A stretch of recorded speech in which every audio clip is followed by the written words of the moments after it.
मेरे प्यारे मित्रों, साथियों, दोस्तों, ये राम दरबार का फ़ोटो है।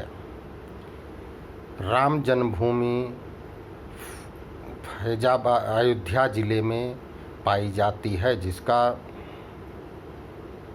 अभी अभी नामकरण फैजाबाद से बदलकर अयोध्या किया गया है। भारत के सभी क्षेत्रों से फैजाबाद के लिए ट्रेनें उपलब्ध हैं। निकटतम हवाई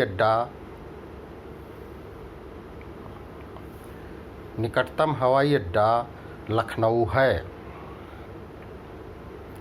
उसके अलावा लखनऊ से बसों की और विभिन्न शहरों से बस की भी नेशनल हाईवे जो है ईस्ट वेस्ट कॉरिडोर से जुड़ा हुआ है, जो पोरबंदर से और इधर पूरब में कलकत्ता तक शायद जाता है, या जिधर भी जाता है तो वह पूरा नहीं आगे का ध्यान है। वहाँ तक उस रूट पे अयोध्या पड़ता है। अयोध्या वैसे तो पूरे साल भर जो है दर्शनार्थियों का तांता लगा रहता है, लेकिन सावन के महीने में, रामनवमी के महीने में, चैत रामनवमी के महीने में इसमें विशेष आयोजन होते हैं। किंतु यहाँ पर एक बहुत महत्वपूर्ण त्यौहार होता है, 14 कोसी परिक्रमा और पंचकोसी परिक्रमा। इसमें जो है आने का और परिक्रमा करने का एक अपना अलग ही महत्व है। 14 कोसी परिक्रमा दीपावली के बाद नवमी तिथि को होती है, तथा पंचकोसी परिक्रमा दीपावली के बाद उसके एक दिन बाद यानी एकादशी तिथि को होती है। अब जब भी दीपावली पड़े उससे जो है इसको आकलन कर लें और उस परिक्रमा में भाग लें। बहुत ज़्यादा श्रद्धालु उसमें भाग लेते हैं और दुनिया की सबसे बड़ी परिक्रमाओं में से एक है जिसमें इतने ज़्यादा लोग भाग लेते हैं।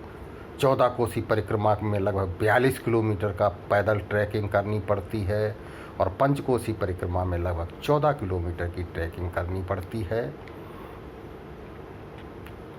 और इसमें इसकी कहानी ये है कि जब रामचंद्र जी का अंतिम समय आ गया और उनको फिर वापस स्वर्गलोक जाना था, तो वो एक दिन अचानक जो है गायब हो गए अयोध्या से।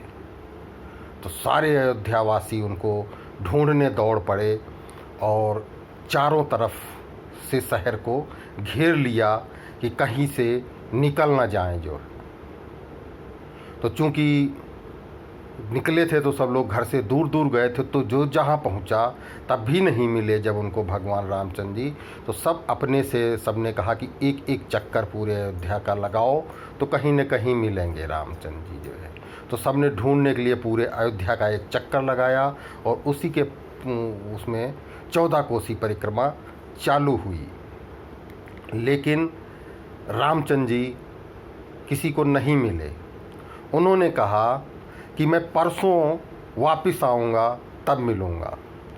परसों लोगों ने सोचा कि पता नहीं किधर से आ जाएं, तो इसलिए पूरी अयोध्या को घेर लिया 5 कोस के दायरे में, ताकि जैसे ही आए हम पहले मिल सकें। फिर भी नहीं आए रामचंद्र जी। जब नहीं आए तो उनका मैसेज आया कि सब लोग अपने अपने से जो है दाहिने घूमकर एक चक्कर लगाइए और हम किसी न किसी रूप में मिलेंगे। तो ऐसी मान्यता है कि जो पंचकोसी परिक्रमा करता है उसको भगवान श्री रामचंद्र किसी न किसी रूप में दर्शन जरूर देते हैं। देश विदेश के कोने से आप राम मंदिर दर्शन के लिए आइए, और अगर इन तिथियों में और इन परिक्रमाओं में आइए तो उसका जो है अलग ही जो है महत्व है, और उसको आप देखेंगे कि उसका अलग ही फल प्राप्त होता है। धन्यवाद।